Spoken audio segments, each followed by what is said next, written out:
काळाची आठवण झाली त्यावेळी माता भृंगीराचा भास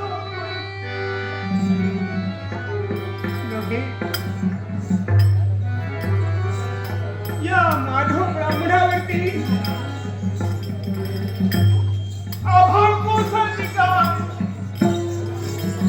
असं वाटू लागलं. नको रे बसंता, असं चिडा मुडाला नको देऊ नये. पण देवा, तुला तरी दोष का देऊ? प्रत्येक माणसाच्या जीवनात सुख दुःख आहे. म्हणून माणसाने जीवनात सुख आलं म्हणून हुरळून जाऊ नये, दुःख आलं म्हणून ते कवटाळून बसू नये. कारण सुखामागून दुःख आणि दुःखामागून सुख. परमेश्वरा, तूच देतोस ना रे. लहानाचा मोठा झालो, आई बापाची इच्छा होती माझा माधव मोठा होईल, आम्हाला सुखात. पण हे दुर्दैव माझ्या माझे आई बाप माझ्या लहानपणीच मला सोडून गेले. दारादारी जाऊ लागलो, काबाड कष्ट करू लागलो. या पोटाची भूक शांत करण्यासाठी परमेश्वरा वणवण फिरत राहिलो. पण आशा नाही सोडली. कारण देवा, मला माहित माणसाच्या जीवनात तू कसोटी घेत असतोस आणि त्या कसोटीला एखादा मनुष्य उतरताना त्याची सुखाचे दिवस आई वडिलांना सुख देऊ शकलो नाही. मोठा झालो, सहचारिणी कोणीतरी जीवनात पाहिजे म्हणून विवाह केला. काही वर्षांनी अवैतांच्या पोटी एक मुलगी जन्माला आली. तिचं नाव माधवी असेल. माझी वाट अगदी चिमुकली असताना तिला मी सांभाळला. पण काय दुर्दैव,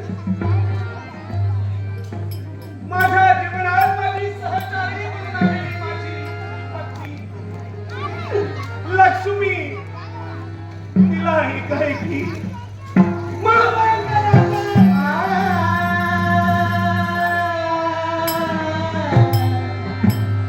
आणि माझ्या तानुच्या मुलीला नाही वाटी पोरकी झाली. आई वाचून पोरकी झाली. काय करणार? डोळ्याचं निरांजन केलं, रात्र रात्र जागवली. का तर माझ्या बाळेसाठी, माझ्या बाळेला अंगाई गीत म्हणून तिला मी चोपवण्याचा प्रयत्न करू लागलो. त्या तनुल्या बाळेला दिवसा पाळण्यात ठेवून तिला गाड विझून हे पोट भरण्यासाठी हा माधव ब्राह्मण काबाड कष्ट करू लागला. खूप परमेश्वरा, पण माझं आजचं जीवन आहे ते केवळ माधवीसाठी. हो देवा, माधवीसाठी. विचारांचा गुत्ता असाच वाढत होता. काय करणार? दोन जीवांचं पोट भरलं पाहिजे यासाठी विचार करत होतो. माझी माधवी हळूहळू मोठी होत होती. एके दिवशी असाच काहीशा कामानिमित्त गावाबाहेर फिरत होतो. पण फिरत असताना होय, माझ्या डोक्यात विचार चक्र चालत होतं. आणि याच विचारांचा गुंता वाढत गेला. आणि विचारांचा गुंता वाढता वाढता हा माधव ब्राह्मण आंधळा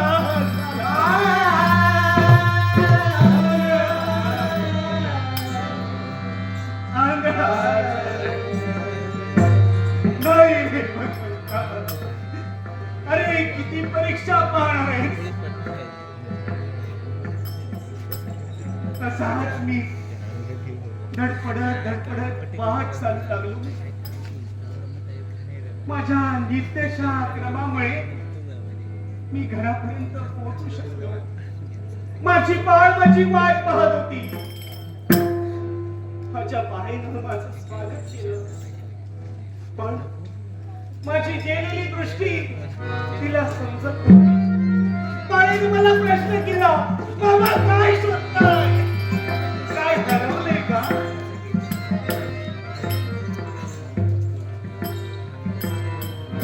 माधव ब्राह्मण खिन्न वदनाने भूमातेकडे पाहू लागला. माझ्या बाळेला मी काय उत्तर देणार? डोळे आहेत पण डोळ्यांना दिसत नाही अशी व्यथा मी बाळेला काय सांगणार?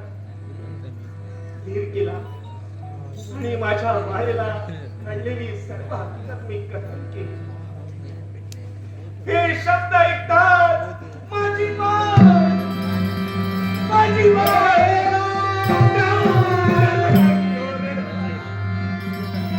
या बाबाकडे पाहू लागली. एक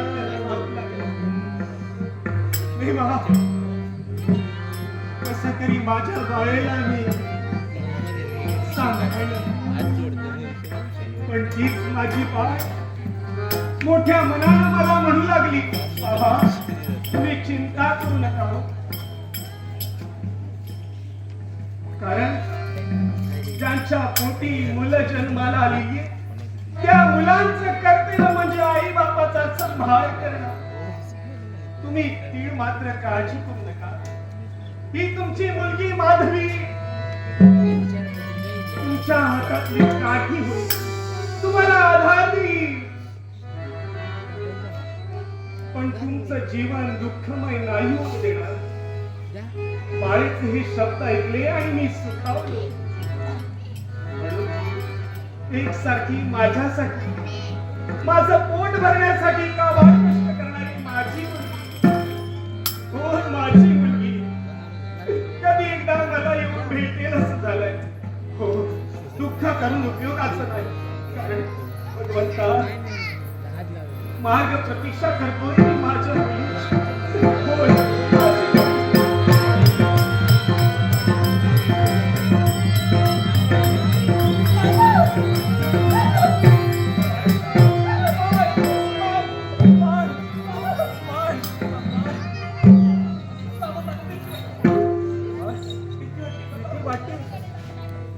भीती वाटते माधवी, कसली भीती वाटते?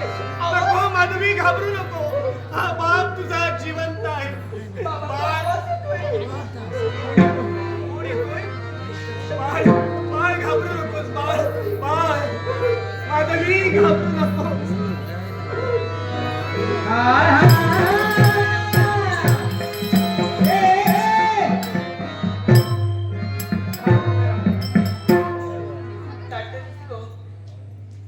एक नाट्यप्रेमी अद्वैत अनिकेत गवंडे यांच्याकडून याला पोहोचवण्याचे दिलेले आहे. नाट्य रसिक कुमार प्रियाश मनोज परब या बालकाने सर्व मंडळातील कलाकारांचं कौतुक करण्यासाठी 200 रुपयाचं पारितोषिक दिलंय. त्याचे आभार मानून आमच्या गणपतीला वंदन करून या बक्षिसाचा मी स्वीकार करतो. माधवी, तू का घाबरतेस? असं काय घडलं म्हणून तू धावत माझ्यापाशी आलीस? विचित्र शक्ती माझ्या मागे लागली. विचित्र शक्ती? हो, तुझ्या मागे लागली. अशी कोण शक्ती बा? विहान अंदुरलेकर आणि सचिन दुरी यांनी आमच्या मंडळातर्फे 500 रुपये पाठवले. त्यांचे तुमचे आभार मानतो.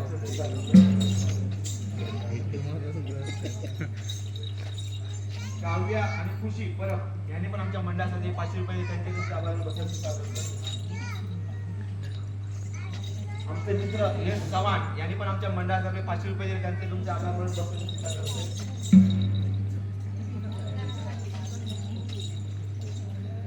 बाळू गवंडे यांनी पण आमच्या मंडळासाठी 500 त्यांचे तुमचे आभार तुम्ही मात्र घाबरता. अरे चावा घेऊन इथपर्यंत आलीस तुला सोडणार नाही कोण आहात तुम्ही? आता शक्ती असो. अचाट शक्ती? आणि आपण इथपर्यंत कुठल्या हेतून आपलं येणं इथपर्यंत माझ्या झोपडीत झालंय? एकच येतो तुमची की कन्या कन्याकडे विवाह करायचा काय? हेतू आहे मला. माझ्या कन्येशी तुम्हाला विवाह? पण हे पहा अचाट शक्ती, तुम्ही माझ्या या झोपडीपर्यंत येण्याचा प्रयत्न केला. माझी मान मला घाबरलेली वाटली. मी तुम्हाला पाहू शकत नाही कारण मी आंधळा झालेलो आहे. पण मी तुम्हाला आवाजाने ओळखू शकतो. तुमच्या बोलण्यातील अर्थ माझ्या ध्यानी येत आहे. म्हणून तुम्हाला सांगतोय, माझी विनंती तुम्हाला आहे, अशी अभिलाषा करू नका. माझ्या बाळेची इच्छा नसताना तिच्याशी तुमचा विवाह होऊ शकत नाही. का होऊ शकत नाही गेले तर फेक तिच्यावर तुला पण दिसत नाही तुला पण नाही सांभाळेल तुला पण समजून घेईल. अचाट शक्ती, तुम्ही म्हणताय ते अगदी बरोबर आहे. पण ही इच्छा तुमची झाली. माझ्या मुलीची तर तशी इच्छा नाही. आणि म्हणूनच तुमच्या मनी वावरणारी इच्छा ही योग्य नाही. आणि हा माधव ब्राह्मण ती पूर्ण करू शकत नाही. त्यामुळे तुम्हाला सूचना देतोय, तुम्ही ज्या पद्धतीने माझ्या झोपडीत आगमन केला पुनश्च माघारी जा म्हणतो. तिला घेऊनच जाईल. म्हणजे तिला घेऊन जाणे इतका तिचा बाप मेला की काय तो अजून जिवंत आहे, लक्षात ठेवा.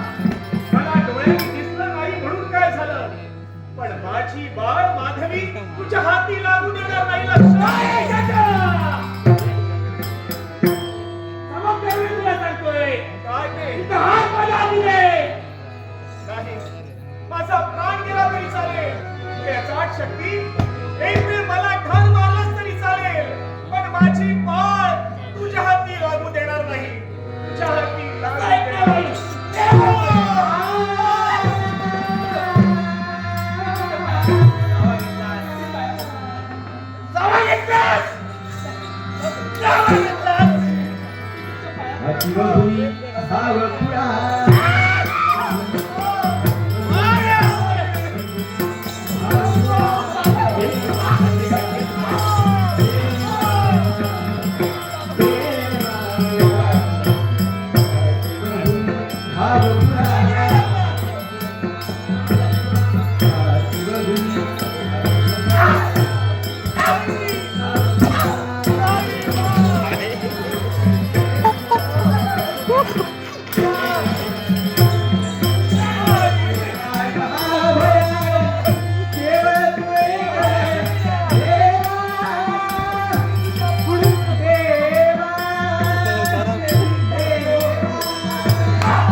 मेहनत चालली होती हा? आणि म्हणून या झोपडीत प्रवेश केला. मी घराजवळ एका स्त्रीच्या पल्लवाला हात घालतोय. लाज नाही वाटली तुला? लाज कसली वाटणार? प्रेम केलं की नाही केलं तू? हा? अरे प्रेम या दोन अक्षराच्या शब्दाचा अर्थ जरी तुला कळला असता तर हे नीच कृत्य तू केलं नसतं. अरे प्रेम म्हणजे काय तर दोन जीवांचे मिलन ज्यावेळी होतात त्याच वेळी प्रेम केलं जातं. तेच केलं होतो. मी काय नाही करतात? केलं. ही जबरदस्ती करत होतात. आणि कोण आहेस तू आणि इथपर्यंत का आणि कशासाठी काय आला? शक्य असं आपल्याला समजा? काय अचाट शक्ती आणि इथपर्यंत का आणि कशासाठी? एकच उद्देश. कोणतं? हिला प्रथम पाहिले आणि लग्न करायची इच्छा झाली हिच्याबरोबर. अरे लग्न म्हणजे काय? अरे लग्न म्हणजे 7 सप्त पावलांनी 7 फेरे घेतले जाते. त्याच वेळी लग्न होतं. असं जबरदस्तीने लग्न होत नाही. अरे आता कोण म्हणताय जबरदस्तीने लग्न करत होतो? तर प्रेमाने विचारलं तयार नाही झाली म्हणून जबरदस्ती करावी लागले. तेव्हा नीट धरा बाबा. ह्याला प्रेम म्हणत नाही, ह्याला जबरदस्ती म्हणतात. आणि तुला समोरच्याच्या बोलणे सांगतोय त्यांच्या वाट्याला जाऊ नको. 4 दिवस सुखाने जगायचं असते तर आला पावले पुण्याच्या माघारीला. अरे कधी देखी तिच्या गली कधी मग तुझी बंद काय कुणाची हिंमत? अरे राजा वेडा म्हणजे कोणी सामान्य व्यक्ती नव्हे. कारण राजकर्ता आहे आणि राजकर्त्याशी उत्तर करणं तुला भारी पडणार आहे. नाट्यरसिको डॉक्टर बाळू गवंडे यांनी माझ्या कलागुणांचा गौरव करण्यासाठी हे लाख मोलाचं पारितोषिक दिलाय. श्री गणरायाला वंदन करून कुलकर्णी देवाच्या नतमस्तक होऊन सातेरी दशावतार नाट्य मंडळ वेंगुर्ला मालक सहदेव परब यांच्या वतीने पारितोषिकाचा स्वीकार करतो.